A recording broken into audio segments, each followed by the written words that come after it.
Hi, this is Karen Fabian and I am the founder of Bare Bones Yoga, and I'm here to do another video on yoga sequencing and cueing. And I have two earlier videos that I made a couple of days ago on cueing through for sun salutations, and I wanted to go through a little bit more of the practice, focusing now on twisting, and talk about some of the cues that can be helpful as you're cueing your students in twists. So I'm going to walk you through twisting, crescent lunge, and prayer twist, which are pretty standard twists that you might see. But I'm also going to walk you through twisting triangle to specifically address what can come up for some students, and really in all of these twists, the concern that one hip might be higher than the other, and for teachers, some of the questions that come up when I do teacher trainings around what parts of the body should be used as foundations for twists. And I'm talking about the difference between using the lower back versus the legs. So let's go into some of it here. So I'm going to start from downward facing dog, and from downward facing dog moving into crescent lunge. So stepping the right foot forward, keeping the back heel lifted, coming on up. So that can be, your cueing for the entry into the pose itself. Once you ask students to reach up to the sky, some things that should be considered generally start with questions or thoughts around the foundation of the pose. This is a posture that works well and really is built for width at the base versus having the heels aligned, right, on a narrower base. And so this brings up one of the things I like to talk about, which is that a wider foundation is generally steadier, while narrower is not. And we see narrower foundation in something like Warrior One, but in that case the back heel is down. So we can use that connection to the ground for foundation. Here we have the back heel up, so it's kind of a balancing pose in a way. So we need that width to help compensate for the back heel being lifted.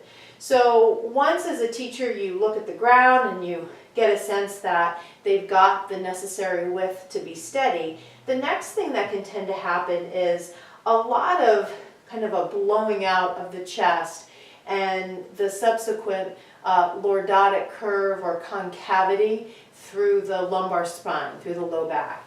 And so it's kind of natural, if there's no support through the abdominals, for the low back to kind of, we call it a sway back.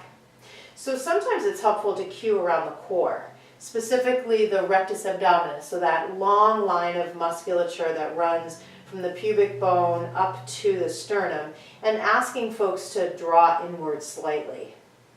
And then reaching the arms up, if this is a challenge because they've got some tightness around their pectoral muscles, so they're kind of hunched over, suggesting a wider shape at the top. So starting from the beginning, you could have them bring their feet together, lift the right leg. Here we're working an internally rotated hip versus the external. So turning the toes down, step forward, step off to the side, come on up, reach up, bring a little focus to the center of the body, draw the belly button in. And then from here, proceeding into the twist, bringing the hands together and moving forward, turning to the right. So here we can start to see in a lot of folks, especially as we take it down to the next part where we ask them to drop their hands, this tendency to really turn a lot through the neck, where it's a lot easier to turn, right? The vertebra and the neck are a lot smaller than, and there's a lot more mobility there than through the thoracic spine. So sometimes I ask people to keep their gaze downward to really encourage rotation through the thoracic spine. We know the thoracic area is built to be stiff because it has to protect the heart and the lungs. So this is a harder part for people to mobilize than up here in the cervical spine, where there's not as much restriction and it's only supporting the weight of the head. So as people come into the twist, you could speak to, words that are really going to resonate with them. Move through your rib cage, twist through your side body, twist through your rib cage, draw the right lung back. Any of those things that help them tap into this. And you could cue them to keep their gaze down as they're moving in that direction. And then as they reach their arm up, as they start to notice and feel the sensation of twisting through the side body, then maybe take the gaze high. Okay? I like to have people use a block. I like to have people work to the inside. You're going to have students who like to do this or like to do this. I find this is not super helpful because now there's no contact with the ground through this arm. So the real leverage for the twist oftentimes comes at the shoulder joint, and I'd much rather use foundation for leverage than my joint. So, coming back at it from the beginning, lift the right leg up, or let's say left. Left leg up, step wide. Keep the back heel lifted, reach up to the sky. Bring the hands to the heart center. Lean forward and twist. Drop the right hand to a block. Keep the gaze downward and start to move through the rib cage. Take the left hip back, take the right shoulder forward. Start to twist through the side body. Keep the gaze down as you reach the arm high. And then slowly start to lift the gaze after you've started to mobilize through the middle of the body. And then release and step back. So coming into twisting in that way, we're really using the legs for foundation. As we're moving, we're not so much trying to lock down the lower back. But we see this sometimes. I did an earlier video on this. We see this sometimes in poses like twisting triangle, where sometimes people believe that they need to anchor down their sacrum in order to prepare for the twist. And so here we're now using a joint to try to create stability. We're using the SI joint, the connection between the pelvis and the sacrum, to stabilize, while at the same time we're trying to mobilize the spine, which doesn't make a lot of sense when you think about it, because if we're locking this down and trying to rotate here, that's definitely going to create some strain when you think about the connection between these three bones in terms of ligaments and tendons.